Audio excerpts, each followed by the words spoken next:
বিয়ের দিন, শঙ্খ, উলুধ্বনি, আলো ঝলমল ঘর। আমি এলিনা। আজ আমার জীবনের সবচেয়ে বড় দিন, কিন্তু মনটা অদ্ভুতভাবে ফাঁকা।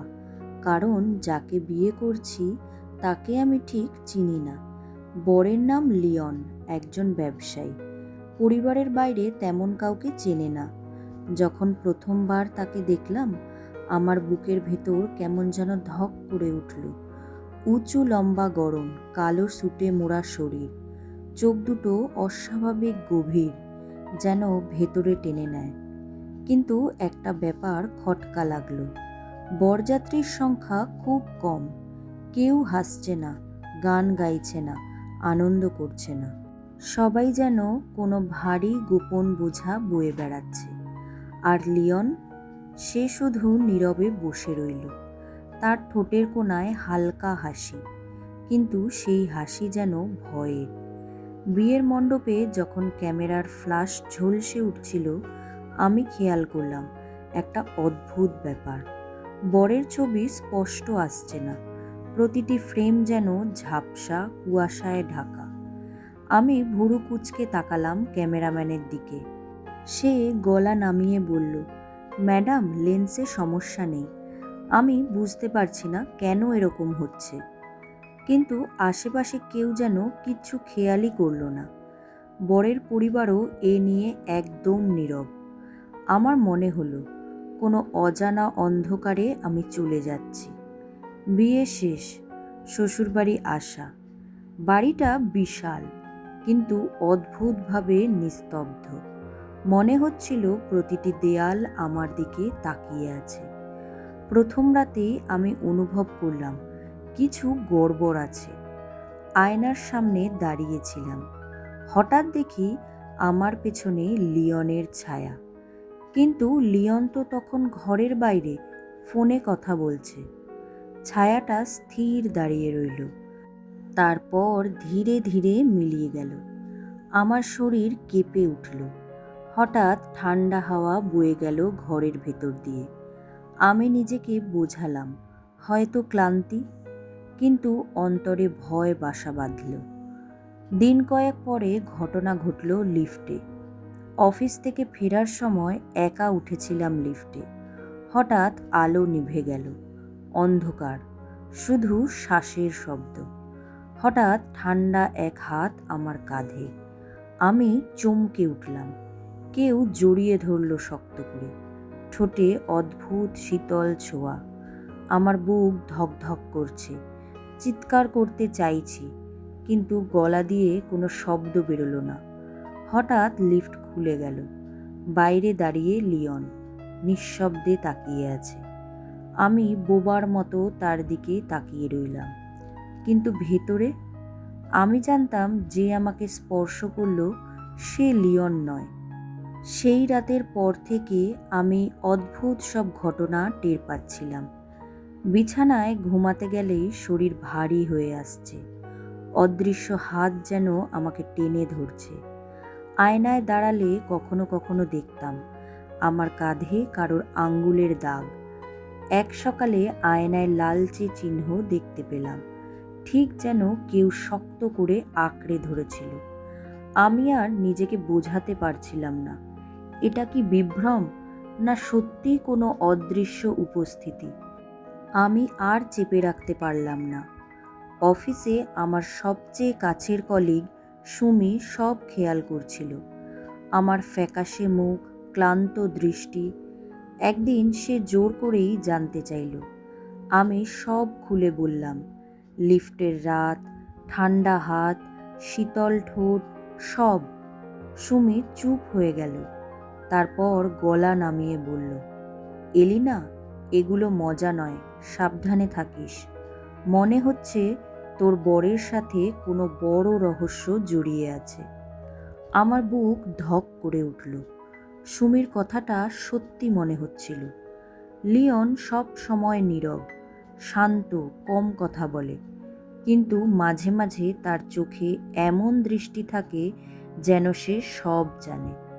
আমার ভয়, আমার সন্দেহ, আমার নিঃশ্বাসের কাঁপন, সব। তার ঠোঁটের হাসি অদ্ভুত, একদিকে মায়া, অন্যদিকে হাড় হিম করা ঠান্ডা। আমি বুঝতে পারছিলাম না আমি কি এক অচেনা মানুষকে বিয়ে করেছি না এক অদৃশ্য রহস্যকে। পরের দিন সকালে আয়নার সামনে দাঁড়িয়ে আমি ভয়ানক কিছু দেখলাম। ঠোঁটে লালচে দাগ, ঠিক যেন শক্ত করে চেপে ধরা হয়েছিল, আর ঘাড়ে 3 আঙুলের গভীর চিহ্ন। আমি নিজের শরীর স্পর্শ করলাম, চোখ কপালে উঠল। এগুলো তো শুধু স্বপ্নের দাগ নয়, এটা বাস্তব। কেউ আমাকে ছুঁয়েছে, অদৃশ্য কিন্তু ভয়ঙ্করভাবে সত্যি। আমার শরীরের প্রতিটি রোমকূপে ভয় জেগে উঠল, কিন্তু মনে হচ্ছিল এই ভয়ের সাথে কোনো অদ্ভুত আকর্ষণও জড়িয়ে আছে। দিনগুলো কাটতে লাগলো, কাজে মন বসছিল না। প্রতিটি মুহূর্ত মনে হচ্ছিল কেউ আমার চারপাশে আছে। রাতগুলো আরও ভয়ঙ্কর, কখনো কানে নিঃশ্বাসের শব্দ, কখনো অদৃশ্য হাত বিছানার পাশে বুলিয়ে যাচ্ছে। আমি ভয় পেতাম, কিন্তু মনে হতো এই ছায়াটা আমাকে একা ছাড়তেই চাইছে না। আমি ভাবতে লাগলাম, আমার বর লিওন কি এর সাথে জড়িত, নাকি সে নিজেই এই ছায়া। একদিন লিওন তাকে ডাকলো। তার সাথে কথা বলতে বলতে ভালো করে তার চোখ দেখলাম। সেই চোখে আমি লিফটের অন্ধকার রাত চিনতে পারলাম। চোখে এক রহস্য, যেন আমার অন্তরের সব ভয়, সব প্রশ্ন সে জেনে গেছে। তার ঠোঁটে বাঁকা এক হাসি, মৃদু কিন্তু হাড় হিম করা কণ্ঠে বললেন, তুমি ভেবেছ আমি তোমাকে চিনিনি এলিনা। আমার বুক কেঁপে উঠল। মনে হচ্ছিল সত্যি আর রহস্যের মাঝে আমি দাঁড়িয়ে আছি। লিওন চেয়ারে হেলান দিলেন, চোখ নিচু করলেন, তার কণ্ঠ ফিসফিস করে উঠল, আমার রক্তে এক অভিশাপ আছে। আমি হতবাক। কি কি বলছেন আপনি? তিনি ভারী গলায় বললেন, আমার মা মৃত্যুর আগে আমাকে অভিশাপ দিয়েছিলেন। তিনি বলেছিলেন আমি যাকে ভালোবাসবো আমার অদৃশ্য ছায়া তাকে তাড়া করবে, তার শরীর, তার মন, তার আত্মায় ছাপ ফেলবে, তারপর ধীরে ধীরে তাকে আমার মতো করে নেবে। আমি শিউরে উঠলাম। লিফটের রাত, ঠান্ডা হাত, শীতল ঠোঁটের ছোঁয়া, সব যেন মিলিয়ে গেল এই কথার সাথে। লিওন নিচু গলায় যোগ করলেন, তুমি সেদিন আমার ছায়ার স্পর্শ পেয়েছিলে এলিনা। এখন তুমি আর পালাতে পারবে না। আমার শ্বাস রুদ্ধ হয়ে এলো। আমি আমি একজন অদৃশ্য বরের সাথে বাধা পড়ে গেছি। আমি ভয়ে ফেটে পড়লাম। এটা কেন আমার সাথে হলো? আমি তো কিছুই চাইনি। লিওনের চোখে ব্যথা ঝলসে উঠল। বিশ্বাস করো, আমি চাইনি। আমি নিজেকে নিয়ন্ত্রণ করতে পারি না। আমি তোমাকে আঘাত করতে চাই না, কিন্তু ছায়াটা আমাকে ছাড়ে না। আমি কেঁদে উঠলাম। ভয়, হতাশা, ভালোবাসা সব মিশে যাচ্ছিল একসাথে। আমার মনে হচ্ছিল আমি কি তাকে ঘৃণা করব, না তার জন্য কষ্ট পাব। কিন্তু ভয়ের মাঝেও এক অদ্ভুত টান কাজ করছিল। লিওনের চোখে এক অস্বীকার করা যায় না এমন কষ্ট। তার ঠোঁট কাঁপছিল, মনে হচ্ছিল সে নিজেই বন্দী নিজের ছায়ার হাতে।